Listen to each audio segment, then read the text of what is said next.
Bismillahirrahmanirrahim. Assalamualaikum warahmatullahi wabarakatuh. Alhamdulillah, puja dan syukur senantiasa kita panjatkan selalu kepada Allah Subhanahu wa taala, Tuhan satu-satunya, Tuhan pencipta semesta alam, Tuhan pencipta kita semuanya, dan kepadanya kita akan dikembalikan pada satu saat yang tidak ada keraguan di dalamnya. Maka memikirkan bahwasanya kita akan kembali kepada Allah, seharusnya ini adalah sebuah motivasi yang paling besar untuk kita senantiasa memperhatikan setiap amal-amal ibadah kita, setiap pilihan-pilihan daripada perbuatan-perbuatan kita. Apakah perbuatan-perbuatan ini adalah perbuatan-perbuatan yang akan menghantarkan kita pada keridhaan Allah, ataukah menghantarkan kita pada murkanya Allah. Dan hidup ini memang tentang memilih pilihan-pilihan yang terbaik. Andai pun tidak ada agama yang Allah turunkan kepada kita, kita pasti juga akan senantiasa berada dalam pilihan-pilihan di dalam kehidupan kita. Tapi adanya agama itu membuat kita lebih mudah untuk bisa menentukan pilihan-pilihan yang terbaik yang bisa kita buat dalam kehidupan kita. Walaupun mungkin kita masih belum bisa melaksanakannya, tapi minimal kita tahu pilihan-pilihan yang terbaik itu. Maka kita beruntung dan kita bersyukur bahwasanya kita memiliki Islam, karena Islam itulah yang memberikan kepada kita opsi-opsi atau pilihan-pilihan terbaik yang bisa kita lakukan di dalam kehidupan kita. Salat dan salam semoga tercurah dan terlimpahkan kepada baginda Nabi besar Muhammad sallallahu alaihi wasallam, manusia mulia yang senantiasa mencontohkan kepada kita, tidak hanya memberitahu kepada kita seperti apa pilihan-pilihan terbaik di dalam hidup itu, tapi menjalaninya kepada kita. Sehingga kita mengerti bahwasanya ketika kita memilih menjadi seorang muslim, maka hal yang pertama yang harus kita punya adalah seperti arti daripada nama Islam itu sendiri, yaitu adalah berserah kepada Allah. Dan sepanjang hidup Rasulullah Sallallahu Alaihi Wasallam, ini yang beliau coba untuk contohkan kepada kita. Bagaimana caranya berserah kepada Allah, mewakilkan kepada Allah setiap bagian-bagian dalam kehidupan kita, sehingga apapun yang diinginkan oleh Allah itulah yang kita lakukan, bukan syahwat kita, bukan keinginan kita. Karena di dalam Al-Quran, Allah sendiri menyampaikan di dalam Al-Quran, wa ma yantiku anil hawa in huwa illa. Jadi Allah menyampaikan di dalam Al-Quran, wa ma yantiku anil hawa in huwa illa wahyu yuha, bahwasanya sesungguhnya tidak ada satupun yang diperbuat oleh Nabi Muhammad itu adalah daripada hawa atau daripada syahwat, hawa nafsu. Akan tetapi yang diperbuat oleh Rasulullah adalah sebuah wahyu yang diturunkan kepadanya. Maka hawa nafsu dan juga perintah Allah atau syariat ini adalah sesuatu yang pasti bertolak belakang. Syahwat itu senantiasa mudah, senantiasa enak, senantiasa memberikan kenikmatan di dunia. Sedangkan mengikuti Allah itu bisa jadi sulit, bisa jadi membuat kita sendiri, bisa jadi membuat kita tidak nyaman.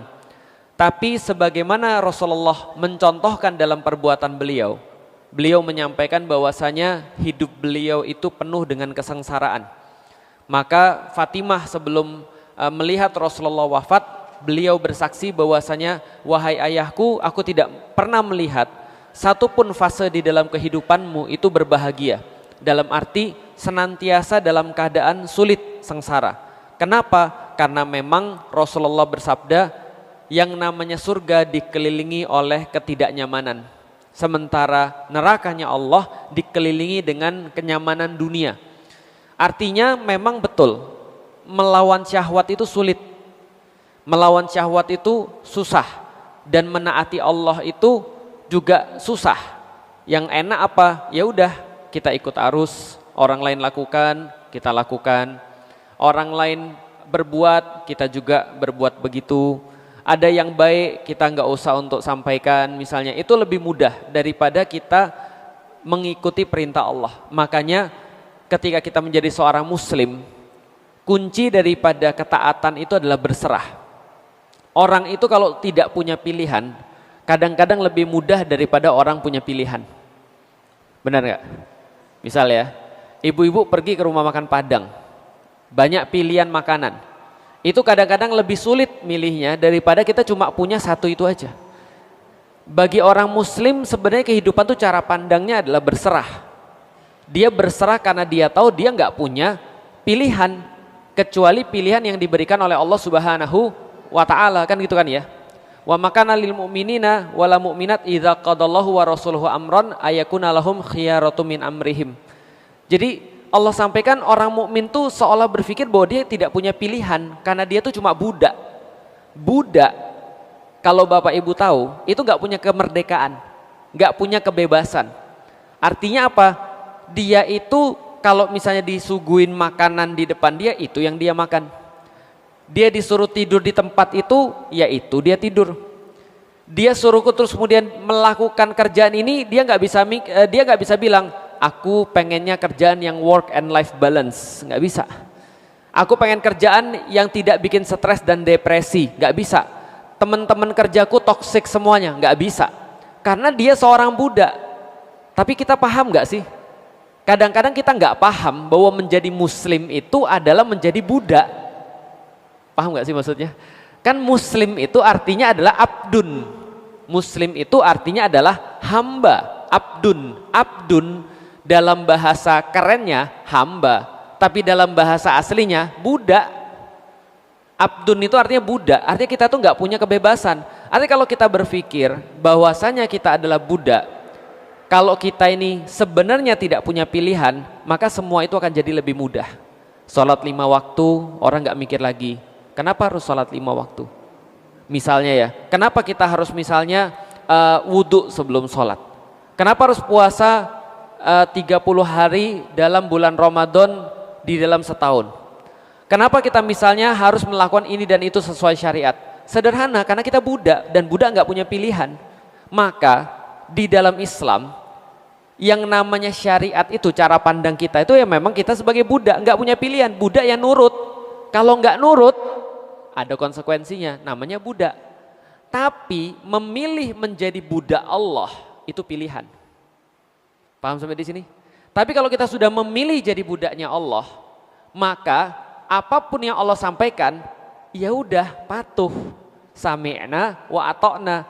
Kata-kata patuh, pasrah, tunduk, budak, inilah esensi daripada Islam. Berarti menjadi seorang muslim, menjadi seorang budaknya Allah, menjadi seorang hamba yang patuh pada Allah, tunduk pada Allah, berserah pada Allah, tidak punya pilihan di dalam setiap perintah-perintah Allah, itu adalah pilihan. Gitu ya. Menjadi hamba Allah adalah pilihan. Kenapa? Karena kalau Anda tidak memilih jadi hamba Allah, Anda pasti jadi hamba yang lain.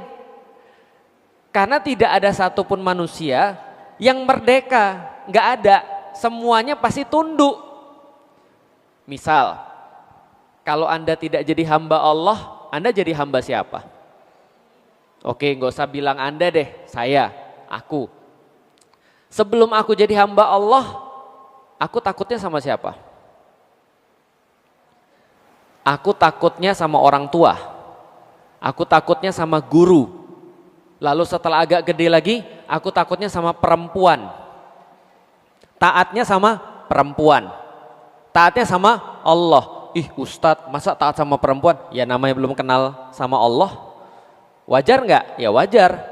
Takut diputusin, takut karir nggak bagus, takut kita nggak punya uang. Tapi kita pasti takut pada sesuatu kan? Karena manusia nggak ada yang merdeka. Manusia itu pasti takut sama sesuatu atau dia berharap pada sesuatu. Sadar nggak sih? Kalau kita takut sama sesuatu, sesuatu itu pasti ngendaliin kita. Ketakutan kita itu yang mengendalikan kita. Contoh ya, ada orang takut sama karirnya, tapi nggak takut sama anaknya, atau nggak takut kehilangan anaknya, atau nggak takut kehilangan kasih daripada istrinya. Wajar kalau dia memilih ke kantor lebih daripada dia milih di keluarga. Paham nggak maksudnya? Ketakutan kita itu kan yang mengontrol kita. Jangan nyambung dulu ke Islam, karena itu udah jelas. Kenapa kita mau dikontrol oleh Allah? Nggak punya pilihan, kita udah bahas. Karena kita takut sama Allah. Tapi yang kita bahas adalah, kalau kita tidak memilih untuk menjadi hamba Allah, itu pasti kita milih jadi hamba yang lain. Cuma kita nggak sadar aja.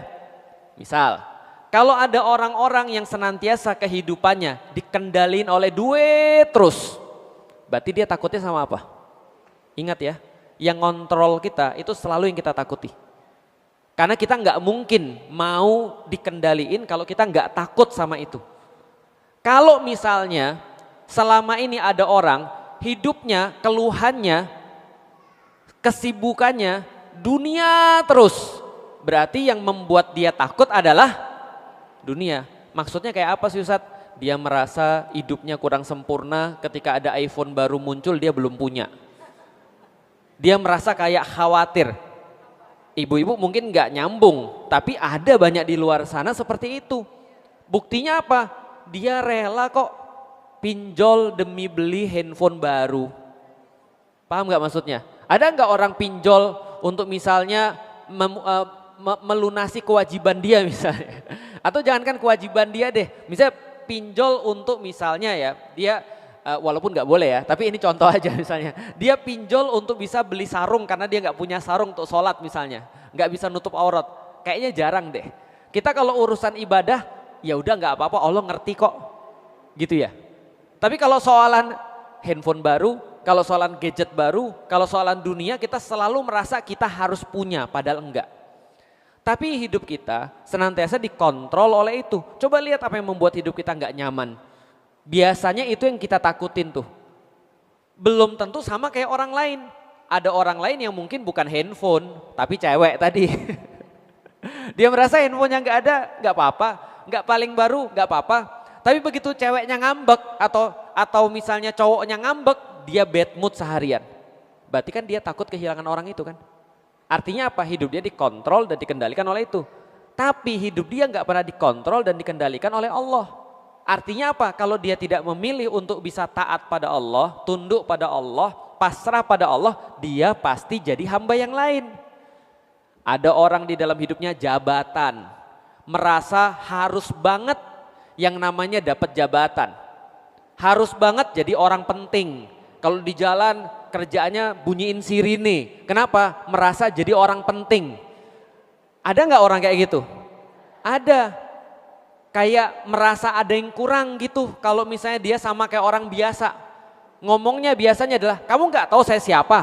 Gitu. Sering dengar kayak gitu-gitu. Banyak kan di media sosial sekarang. Kamu nggak tahu saya anggota? Saya juga anggota. Anggota warga kompleks. Tapi kan paham nggak sih maksudnya? Andai kan sesuatu itu membuat dia insecure, sesuatu itu membuat dia dikendalikan, seolah-olah dia harus punya itu, berarti itu yang dia takutin. Buktinya apa? Nggak menjabat gila, nggak menjabat stres. Kenapa? Karena dia menjadi hamba jabatannya. Demi tidak kehilangan jabatannya, dia tidak mau melakukan sesuatu hal yang benar.